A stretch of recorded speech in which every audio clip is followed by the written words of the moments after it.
బంగారు ఆభరణాల చోరీ కేసులో కీలకమైన విషయాలు వెలుగులోకి వచ్చాయి. ఇప్పటి వరకు అనుకున్న దానికంటే ఎక్కువే బంగారం పోయి ఉంటుందని సిట్ అనుమానిస్తోంది.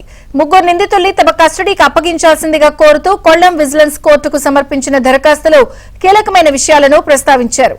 గర్భగుడి నుంచి తొలగించిన ప్లేట్లలో రెండింటిపై విష్ణుమూర్తి దశావతారాలు చెక్కి ఉన్నాయని వివరించింది.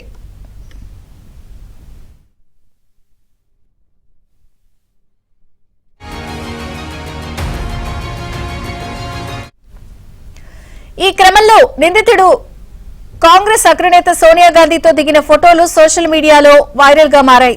దీనిపై స్పందించిన సీఎం పినరయి విజయన్ బంగారాన్ని దొంగలించిన వ్యక్తి, కొన్న వ్యక్తి సోనియా గాంధీని ఎలా కలవగలిగారని ప్రశ్నించారు. ఈ కేసు దర్యాప్తు కేరళ హైకోర్టు పర్యవేక్షణలో జరుగుతోందని, అందులో తమ కార్యాలయం జోక్యమేమీ లేదని స్పష్టం చేశారు. సిట్ దర్యాప్తుపై ఇంతవరకు ఎలాంటి ఫిర్యాదులు లేవన్నారు.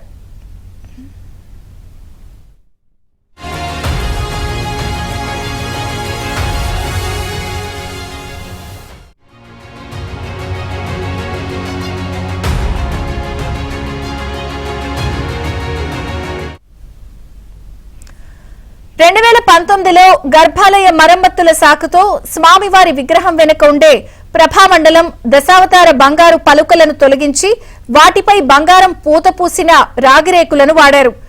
దేవస్వం బోర్డు ఉన్నతాధికారులు, నగల వ్యాపారులు కుమ్మక్కై ఈ బంగారాన్ని సొంతానికి వాడుకున్నట్లు దర్యాప్తులో తేలింది. ఇప్పటికే నిందితులను అరెస్ట్ చేసి విచారిస్తున్నారు.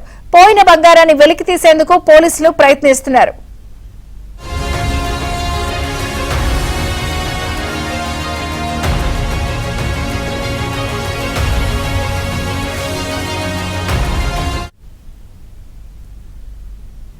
ഒരു സ്വഭാവമാക്കിയിട്ടുള്ളവരുടെ അത്തരം പ്രതികരണങ്ങളെക്കുറിച്ച് മറുപടി പറയുന്നതുകൊണ്ട് മാത്രം അത് അവസാനിക്കില്ല.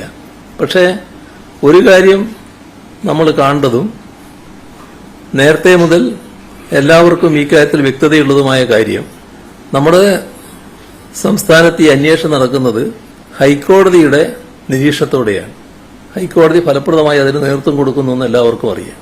ആ കാര്യത്തിൽ അന്വേഷക സംഘം, ഈ SIT നല്ല നിലയിൽ അവരുടെ ചുമതല നിർവഹിക്കുന്നു എന്നുള്ളതാണ് ഇതേവരെ വന്നിട്ടുള്ള കാര്യം. പ്രത്യേകമായ പരാതികളൊന്നും അതുമായി ബന്ധപ്പെട്ട് ഉയർന്നു വന്നിട്ടേയില്ല. ഇക്കാര്യത്തിൽ മുഖ്യമന്ത്രിയോ മുഖ്യമന്ത്രിയുടെ ഓഫീസോ ഒരു തരത്തിലുള്ള ഇടപെടലുകളും നടത്തുന്നില്ല എന്നത് നേരത്തെ തന്നെ വ്യക്തമാക്കിയിട്ടുള്ള കാര്യമാണ്.